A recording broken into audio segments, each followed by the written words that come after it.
The crowd has spoken, and I am back here with part 2 of used cars that you should never buy. I received over 40 different suggestions about different cars that deserve to be on the list in the first video. So I took all those cars, put them in an Excel sheet, tallied the votes, or how many times each one was mentioned, and I put together a top 10 list, which I will be going over in this video. So without further ado, let's go ahead and get into this. One more disclaimer I want to mention before I start here is not every single car is always going to be bad that I mentioned. So for example, if I mention a Saab 9.3, which is what I'm driving, not every single Saab 9.3 is going to have every single problem that I mentioned. A lot of you were mentioning that in the comments. You're like, well, I have this car and it's reliable. I'm like, okay, that's good. You know, not every single car is going to have all those problems. So it's good that yours has been reliable, and obviously I hope it stays reliable. So yeah, just something I wanted to clear up before this video starts, but now I think we're ready to start. So let's go. So the number one most suggested thing on my last video was the Northstar engine. And this was an engine that was put in Cadillacs starting in the early 1990s when they were first developed, and they were actually used up until about 6 or 7 years ago. I believe they stopped using them in 2010. This engine was mostly in the higher end Cadillac models. They were V8s. They had a very high power and torque output for their time, which is why they were pretty popular. So all of the small problems with this engine kind of added up into much bigger problems. So to start specifically with stuff like water pumps, motor mounts, all that small stuff, all that added up into bigger problems, including the engines failing and stuff like that. So these older Cadillacs also had issues outside of the engine. Most of them had to do with rattling at higher speeds, leaky trunks, bad catalytic converters, the air sensors and filters were all trash. So stuff like that, which made it pretty bad. But the Northstar engine was definitely problematic, and while it was used mostly in Cadillacs, it was also put in a few Buicks and other products. So definitely stay away from cars with Northstar engines. So receiving the second most votes on the list was the mid-2000s Ford Taurus. So owners complained that these engines would often cut out completely while driving and just stop running, which must be something terrifying to experience. They would lose power, they'd experience random sudden accelerations, which is kind of strange. Transmission would also fail or completely refuse to change gear or even go into gear. And also the interior featured crappy plastic and everything that you would expect from an early 2000s American car. Pretty crappy quality, nothing that is really going to last a long time and look pleasing at all.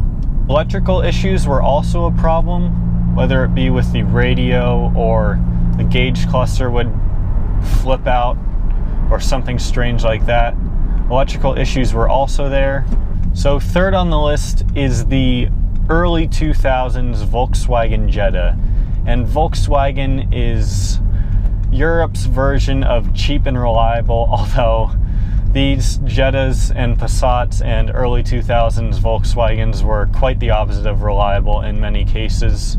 So the most major issue with these Jettas was excessive use of oil and burning oil, and that could be quite a costly issue to deal with. Outside of that, the engine would randomly rev, overheat, seize, all that stuff that you definitely want to avoid. So interior wise, it wasn't all that bad, I'll give it that, but sometimes the windows would randomly fall and get stuck in the door and you couldn't get them out, which could be quite a pain in the ass. Following up the Jetta is the Passat, and the late 2000s Volkswagen Passat had a lot of similar issues that the Jetta did, so I'm not really going to go over that. I'll just cover some of the newer issues that it's had. So the water pump was known to fail pretty periodically, which can be a serious issue. So another strange thing that I found out about the Passat is that sometimes the emergency brake would completely stick. In other words, it wouldn't release when you put it up, which is very strange. And this happened mostly in the automatic cars from what I read, which is kind of strange, but just another issue that would kind of be a pain in the butt to deal with. So 5th on the list is the late 2000s Chrysler Sebring. And when I was doing research on this car, I found more problems with this than I did with any other car. The list of problems was almost pages long. There were just so many different problems that owners had to deal with. So a few of the most common issues the Sebring had were the engine completely stopping while driving, unnecessary revs or random accelerations without any pressure or application of the gas pedal. The gear changes were often very violent, and it would tend to shift a lot when you were braking, which is kind of strange. I don't know if the transmission was trying to downshift and prepare for acceleration again or something, but that's very strange. Outside of the engine and transmission, the electrical and interior problems were quite bad. Everything on the inside was cheap and horrible quality. Owners had tons of complaints about that, from switches, knobs, any small instruments breaking. They had all sorts of problems with that. So number 6 on the list, and the oldest car on the list, is the Volvo 740. And I actually got a lot more comments about this than I thought. You know, I saw one and I was like, oh, okay, that's kind of cool. And then I saw 3 or 4 more people that were like, the Volvo 740 is shit. So I'm like, oh, that's strange. I'll look into that more and add it on the list. So for those of you who don't know, the Volvo 740 was manufactured mostly in the mid and late 80s and some in the early 90s. And it had all of the issues that you would expect from an old European luxury car. So it was no exception to that stereotype. They didn't necessarily have a ton of different issues. It was more of like 2 or 3 major issues that I found that it had. So a couple of the problems that the Volvo 740 had was fluctuating power. It would stall or shut off while driving. It would often refuse to start, which is very strange, and that's got to be very frustrating. And these problems just grew more severe as the car was older. So I'm sure in the 90s those problems weren't as significant or severe, but today if you buy one of those, you're definitely going to have to deal with a laundry list of problems. So number 7 on the list, and this is probably one of the most deserving to be on this list, is the Chrysler Pt Cruiser. Tons of comments on the Pt Cruiser, whether it be legitimate problems that people had with it or people just hate the car. So I did some research. Turns out it does have a lot of problems.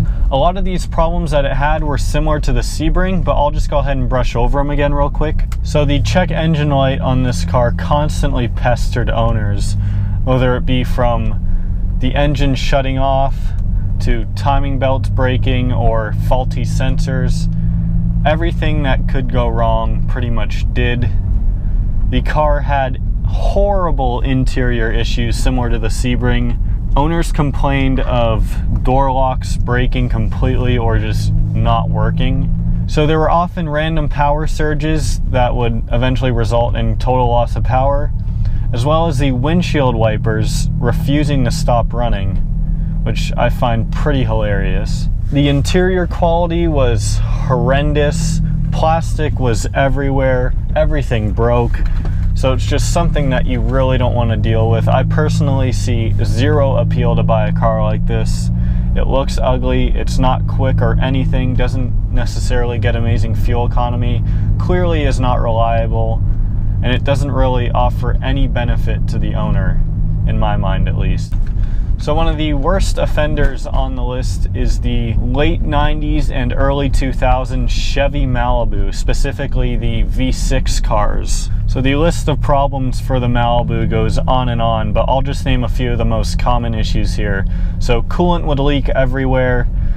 The car would randomly stall and completely shut off while driving. The engine wouldn't turn over or start, period. Knocking sounds coming from the engine, loss of power, and way more.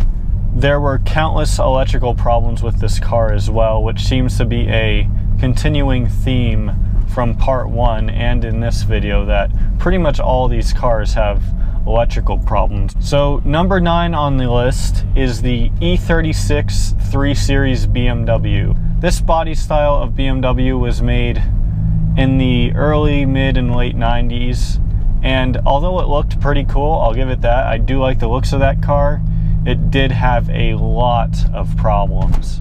So water pumps were one of the most notorious issues, and this was especially true if you owned one of the V6 models. The radiators were also garbage, and the connectors on the radiators would always break and cause problems. Second gear would fail rather periodically if you had the manual version of this car, and the clutch was also a nightmare. So this car, sticking with the theme once again, had terrible electrical issues, so many that I don't even want to bother to name them all. But you know, what else are you going to expect from a 20-plus-year-old German car? So number 10 on the list is the 1990s Jeep Grand Cherokee. The engine was known to completely fail, as well as shutting off and stalling while driving. People also complained of the brakes pulsating and excessive noise while braking, which is kind of strange and has to be annoying. Interior quality was trash, plastic everywhere, stuff would break very often, just like a lot of the Chrysler products on this list. So that's pretty much going to wrap up this video. If you guys have stuff that you want to add to the list of issues on the 10 cars that I named, go ahead and let me know down below in the comments. And once again, if you guys have more suggestions, which I'm sure you do, post those in the comments, and if I get a lot, I'll make a part 3. But thank you all for watching. I hope you all enjoyed this video and found it helpful, and I'll see you next video.